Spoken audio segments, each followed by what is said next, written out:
Assalamu alaikum students, my name is Shahrukh and I am your physics teacher. This lecture is for class 8. Welcome to the online lectures of Real Scholar School System. आप लोगों ने अपना third chapter पढ़ लिया है law of conservation of momentum तक, उसकी एक एग्जांपल भी देख ली होगी आपने। तो आज आपने करना ये है कि फ्रिक्शन का टॉपिक स्टार्ट करना है अपना 3.3। फ्रिक्शन क्या चीज़ है, कब एक्ट करती है, इसका मकसद क्या होता है, ये सब हम देखते हैं। तो सबसे पहले तो आप अपनी ऑब्जर्वेशंस को माइंड में लाएं और आप ये सोचें कि कभी आप बॉल को अगर रोल करते हैं किसी भी फ्लोर पे, किसी भी जगह पे, तो वो बॉल कुछ देर के बाद ख़ुद ब खुद रुक जाती है।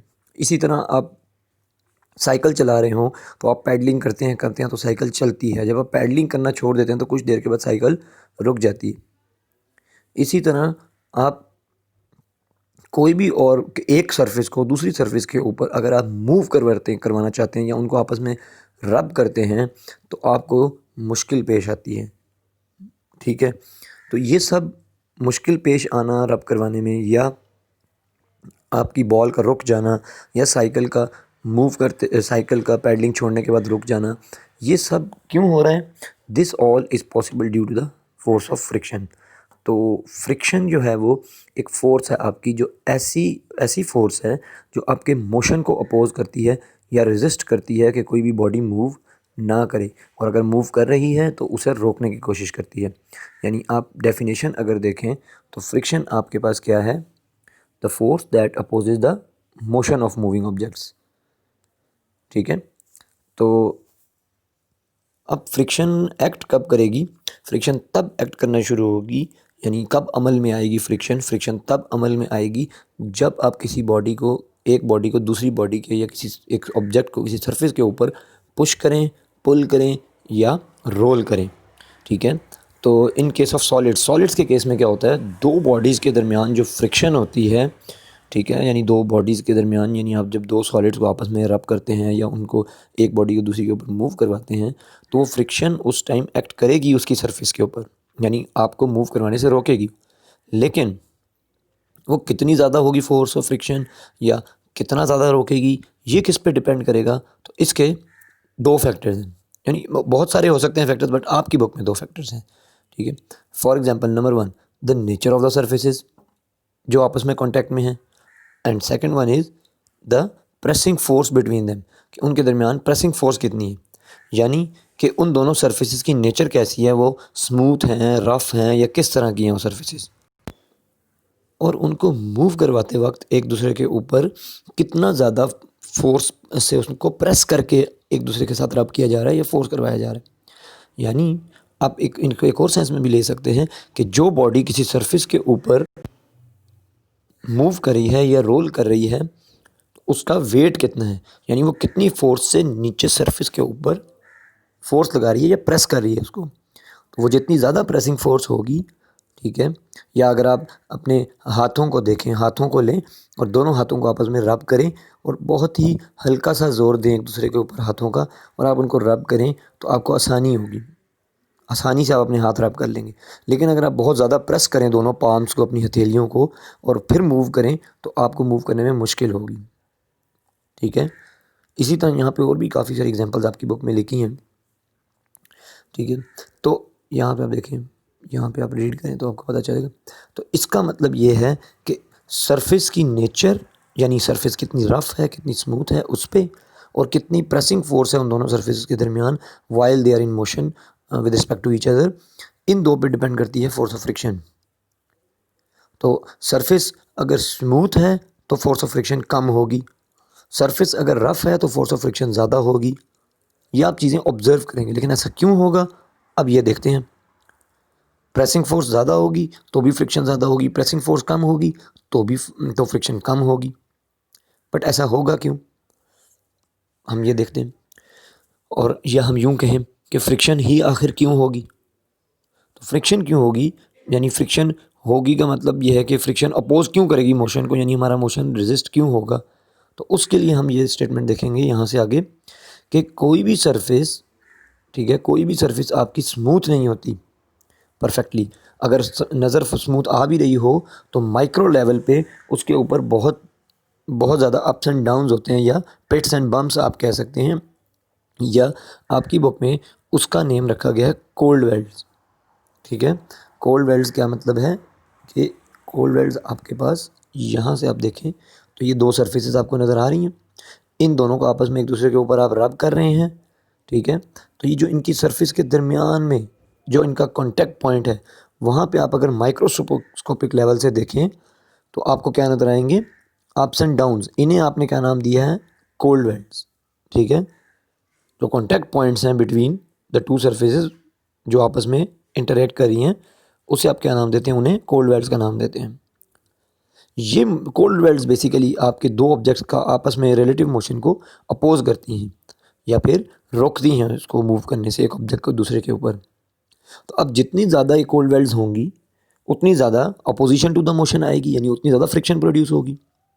और जितना ज़्यादा आप इस ऊपर वाले बॉक्स को नीचे प्रेस करके यूँ आगे मूव करवाना चाहेंगे, उतनी ही ज़्यादा यहाँ पे फ्रिक्शन प्रोड्यूस होगी, उतना ही फिर आपका मोशन रेजिस्ट होगा, यानी आप उतना ही मुश्किल से एक ब्लॉक को दूसरे के ऊपर मूव कर सकेंगे। तो इसका मतलब ये हुआ, ग्रेटर हुई प्रेसिंग फोर्स तो फ्रिक्शन भी ज़्यादा होगी, friction will also be greater, और आपको स्लाइड करने में मुश्किल होगी। अच्छा, अब यहाँ पे हम बात करते हैं एक ऐसे ऑब्जेक्ट की जो रेस्ट पे है। वो ऑब्जेक्ट रेस्ट पे है, इवन आप उस पर फोर्स लगा रहे हैं तब भी। ठीक है, वो ऑब्जेक्ट रेस्ट पे है, अगर इवन आप उस पर फोर्स लगा रहे हैं तब भी, तब क्या होगा, तब एक्चुअल में हो ये रहा होगा कि आप जो फोर्स लगा रहे हैं, आपकी अप्लाइड फोर्स उसके अंदर प्रोड्यूस होने वाली फ्रिक्शन के बराबर है, तभी वो ऑब्जेक्ट रेस्ट पे ही रह रहा है, वो मूव नहीं कर पा रहा। क्योंकि जितनी भी आप फोर्स अप्लाई कर रहे हैं, उस फोर्स को मूव करवाने, जो आप उस ऑब्जेक्ट को मूव करवाने के लिए फोर्स अप्लाई कर रहे हैं, उतनी ही फ्रिक्शन आगे से उसको रेजिस्ट कर रही है। तो आपका जो अप्लाइड फोर्स है उसका अफेक्ट कैंसिल हो जाएगा फ्रिक्शन के थ्रू। यानी हम यूँ कहते हैं कि आप क्या कर रहे हैं, आप एक ऑब्जेक्ट को यहाँ मूव चाह रहे हैं, तो यहाँ पे प्रोड्यूस होने वाली फ्रिक्शन उस ऑब्जेक्ट को इस तरह अपोजिट डायरेक्शन में, क्योंकि फ्रिक्शन एक फोर्स है तो आपके पास उसकी भी कोई डायरेक्शन होगी। ठीक है, तो आपकी अप्लाइड फोर्स का डायरेक्शन किधर है, इस तरफ, तो फ्रिक्शन की फोर्स किधर होगी, इस तरफ। ठीक है, फ्रिक्शन फोर्स अपोजिट डायरेक्टेड होगी। और अगर तो ऑब्जेक्ट रेस्ट में रहा तो इसका मतलब ये है कि इस डायरेक्शन में लगने वाली फोर्स इस डायरेक्शन में लगने वाली फोर्स के बराबर है। तो बॉडी जब भी रेस्ट पे होती है तो उस पर लगने वाली फोर्सेस और जो हैं वो फ्रिक्शन की वजह से कैंसिल आउट हो चुकी होती हैं, इसलिए वो ऑब्जेक्ट रेस्ट पे ही रह रहा होता है। अच्छा, इसके अलावा अगर आप फोर्स को बढ़ा देते हैं, अपनी जो फोर्स आपने अप्लाई की है उसे आप अगर बढ़ा देते हैं, यानी आप अपनी जो फोर्स अप्लाई कर रहे हैं जिससे आप मूव करना चाहते हैं, अगर वो फोर्स आप बढ़ा देंगे तो फ्रिक्शन भी बढ़ेगी। ठीक है, लेकिन फ्रिक्शन एक हद से ज़्यादा नहीं बढ़ सकती, friction can not be increase up to certain maximum value. Otherwise तो आप यूँ सोचें कि अगर हम फोर्स बढ़ाएंगे तो फ्रिक्शन भी बढ़ जाएगी, फिर तो इसका मतलब आप कभी ऑब्जेक्ट को मूव ही नहीं करवा सकेंगे। हम फोर्स लगाएंगे उतनी ज़्यादा आगे से फ्रिक्शन भी लग जाएगी, बट एक्चुअल में ऐसा नहीं हो रहा। एक्चुअल में ये हो रहा है कि आप ऑब्जेक्ट को फिर भी मूव करवा लेते हैं। उसकी वजह क्या होती है कि जो आपकी अब अप्लाइड फोर्स है, मूव करवाने वाली फोर्स, वो फ्रिक्शनल फोर्स से ज़्यादा हो गई है, तब आपका ऑब्जेक्ट मूव करने लग जाएगा। क्यों? क्योंकि आपकी जो फ्रिक्शनल फोर्स थी वो एक हद से ज़्यादा नहीं बढ़ सकी। It can not be greater than a certain maximum value. इससे ज़्यादा फ्रिक्शन एग्जिस्ट नहीं कर सकती किसी भी दो सरफेस के दरमियान। तो जो ऐसी वैल्यू, जो मैक्सिमम वैल्यू जो फ्रिक्शन अटेन कर सकती है, उसे आप क्या नाम देते हैं, फोर्स ऑफ लिमिटिंग फ्रिक्शन का नाम देते हैं, जिसे आप एफ से डिनोट करते हैं। ठीक है, अब ये किस किस चीज़ पर डिपेंड करती है फ्रिक्शन की वैल्यू? हमने अभी बात की इस चीज़ की कि प्रेसिंग फोर्स के ऊपर between the two surfaces in contact and the nature of the surface, यानी स्मूथनेस और रफनेस ऑफ द सरफेस के ऊपर। स्मूथ होगी सरफेस तो फ्रिक्शन कम होगी, आप आसानी से मूव करवा सकेंगे ऑब्जेक्ट को उस सरफेस के ऊपर। अगर फ्रिक्शन फोर्स सरफेस रफ होगी तो आप मुश्किल से मूव करवा सकेंगे उसके ऊपर ऑब्जेक्ट को, क्योंकि वहाँ पे फ्रिक्शन ज़्यादा होगी। ठीक है, अच्छा, इसी के साथ साथ आपको फोर्स ऑफ लिमिटिंग फ्रिक्शन यानी एफ एस से एक रिलेशन पता चलेगा यहाँ से। वो रिलेशन कुछ यूँ है कि आपने ये चीज़ देखनी है कि जितनी ज़्यादा प्रेसिंग फोर्स आप किसी भी ऑब्जेक्ट के ऊपर लगाएंगे, यानी अगर मैं इसी ऑब्जेक्ट की बात करूं तो जितनी ज़्यादा आप इसके ऊपर प्रेसिंग फोर्स लगाएंगे उतना ज़्यादा नीचे वाला ऑब्जेक्ट इसके ऊपर आपके एक्शन का रिएक्शन करेगा। तो ये जो रिएक्शन है इसे हम नाम देते हैं normal reaction of the surface. अब वो सरफेस चाहे कोई दूसरा ऑब्जेक्ट हो, चाहे वो कोई सरफेस ही क्यों ना हो, यानी फ्लोर वगैरह ना हो, फ्लोर वगैरह ही क्यों ना हो, ठीक है। तो यहाँ पे क्या होगा, जितनी ज़्यादा प्रेसिंग फोर्स लगाएंगे उतना ज़्यादा रिएक्शन मिलेगा आपको। तो इसको हम नाम देते हैं आर, यानी normal reaction force of the surface on which the body is being moved, ठीक है। तो यहाँ पे हमने उस नॉर्मल रिएक्शन फोर्स को आर से रिप्रेजेंट किया और फोर्स ऑफ लिमिटिंग फ्रिक्शन को एफ एस से रिप्रेजेंट कर रहे हैं।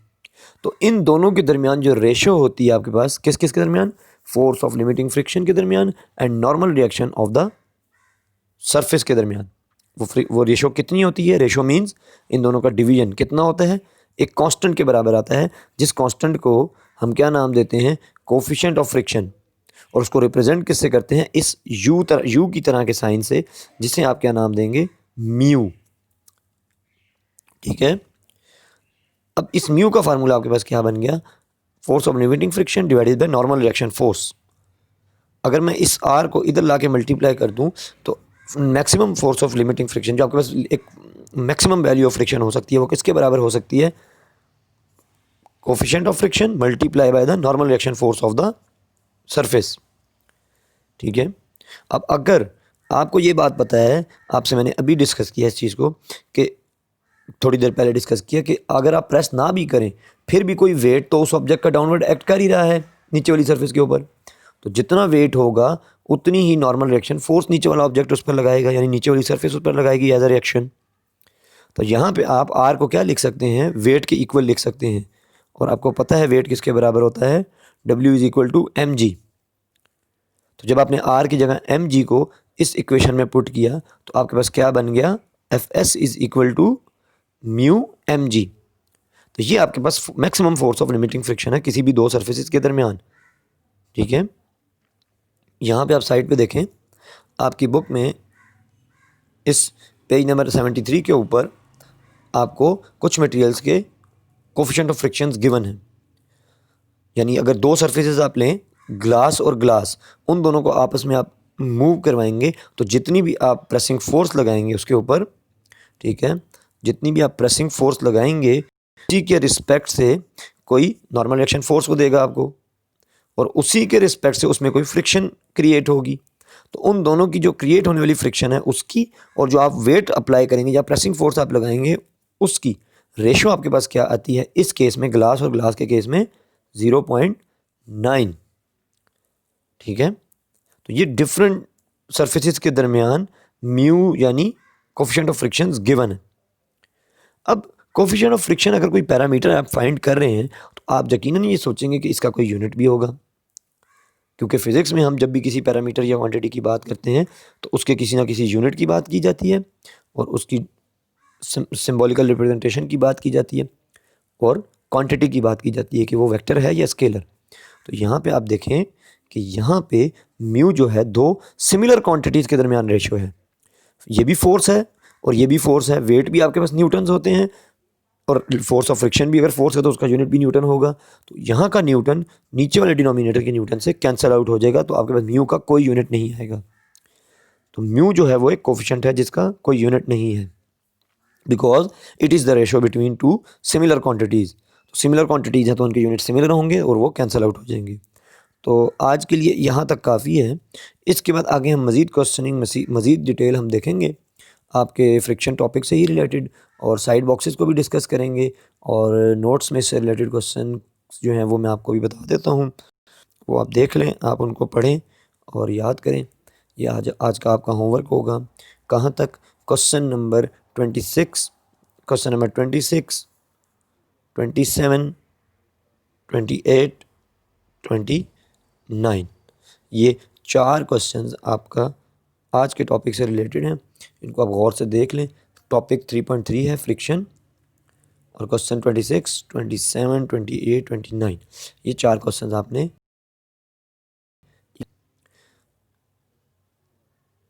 आज के लिए इतना काफ़ी है। अपना ख्याल रखें। और पढ़ाई करते रहें। Thank you very much. अल्लाह हाफिज़।